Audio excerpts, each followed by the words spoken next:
Mike McGlinchey is back. He put a picture up. Some people said he didn't look skinny, and then he came back with like a full documentary on Instagram where he was pushing sleds and lifting weights and running and looking great. And then he even showed a scale. He wasn't on the scale, but we can assume, because Mike McGlinchey's that kind of guy, that he was on the scale and it was 310 pounds. Does this change everything? Is this like a big twist at the end of an M. Night Shyamalan movie? He was 310 pounds all along. He's going to be ready for week 1. What do you think? I thought that was pretty funny. But the thing, as far as the rehab, he looked good moving. That's, I think, the bigger thing for me was his movement. He's running and he's doing all those kind of things. So he looks like he's probably like around that same level as maybe a Javon Kinlaw. They're doing the same running drills. So that's good. We saw him doing some explosive type of movements with the weights. That's positive.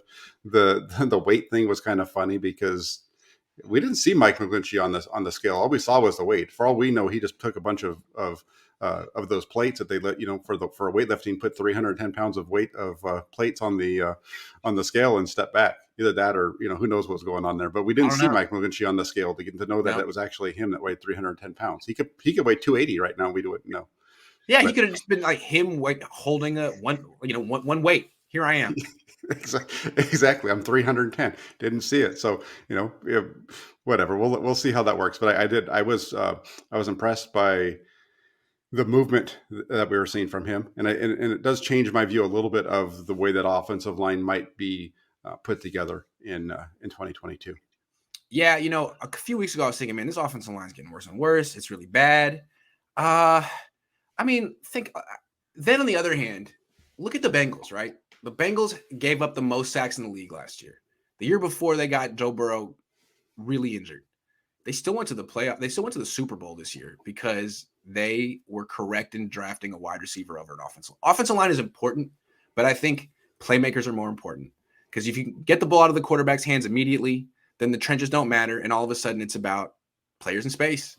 And it seems like what the Niners could say is like, look, McGlinchey's going to play this year. We took 2 offensive linemen last year. Justin School's coming back. We have a lot of depth. We don't have to have the best offensive line in the league. We just have to have a decent offensive line. And we have a decent offensive line. We think we do. I don't know if they do, but they think they do. They could say, instead of, taking another offensive lineman in round 2, like we did last year, let's take a wide receiver. Let's give Trey Lance another quick option, someone who gets open and makes things really easy on him. I mean, it seems like that's kind of where the league is going at this point.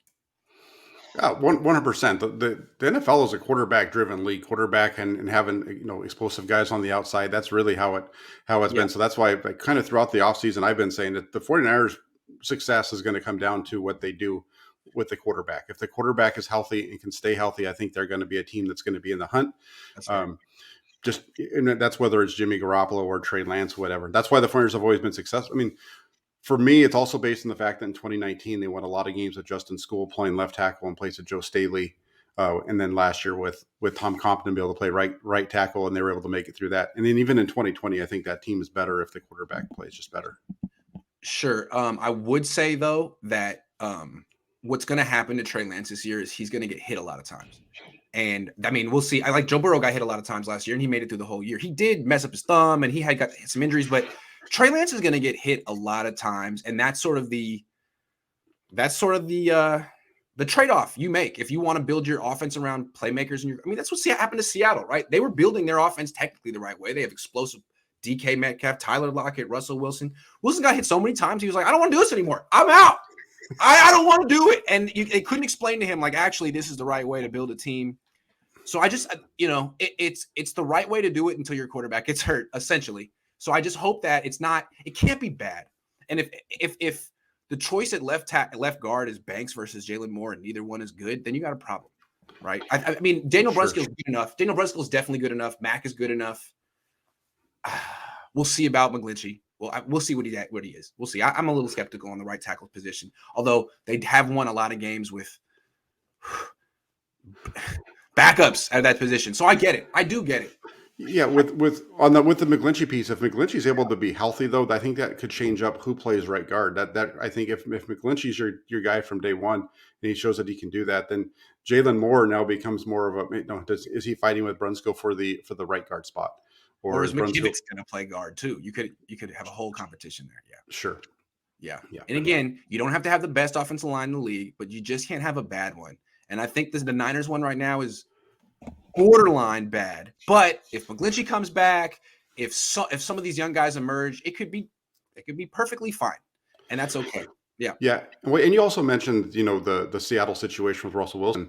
I think it is important to point out that Russell Wilson was at his best when he wasn't the guy, when they had, the running backs there and they had the ability to run the ball. So he wasn't throwing the ball so much. And that's why he wasn't getting hit that much. So it was when they started letting Russ cook that he started to not be quite so good and starting to get beat up. And that's where the 49ers are a little bit different. What you don't want to happen to Trey Lance is what happened to Andrew Luck. I mean, that's a cautionary tale for every franchise. Like the Colts were lucky enough to be bestowed Andrew Luck, and they blew it. And everyone that likes football suffered because they didn't know how to put just a competent offensive line together. They couldn't do it. And look, Jack, me and you, before we move on, last year we had a fun discussion that it would really, I mean, people say clickbait and stuff. People weren't trying to hear it. It wasn't driving clicks. We were talking about should the Niners sign Trent Williams? And we were saying is, yeah, man, he's great. He's the best left tackle in the league. But do you want to have the best left tackle in the league and a questionable other 4/5 of your offensive line? Or do you want to have a good, solid offensive line at all 5 spots? Look what the Niners have. They have Trent Williams and 4 question marks. This is what we were saying is going to happen. This is what we were saying was going to happen. And to me, on defense, this could happen to the defensive line too when Bosa starts making $30 million a year. Yeah, it definitely could. And the part of the other piece there was that Trent Williams is a really good guy, good player, all pro this year, but he's getting to the end of the road. And so how much longer is he going to be able to keep this up? We keep hearing people talk about Deebo Samuel and his injury history, and the 49ers can't give him top dollar because he's been injured. Has anybody that's giving that argument gone back and looked to see what Trent Williams his injury history was prior to him signing that big deal and becoming the highest paid left tackle with the 49ers? That guy hasn't played a full season going back to, I think, like 2012 or 2013, something like that. So the Deebo stuff is just wild to me. I just think Parag has conditioned Niner fans to feel like wide receivers aren't worth big money and are replaceable. It's like, dude, this is the team of Jerry Rice.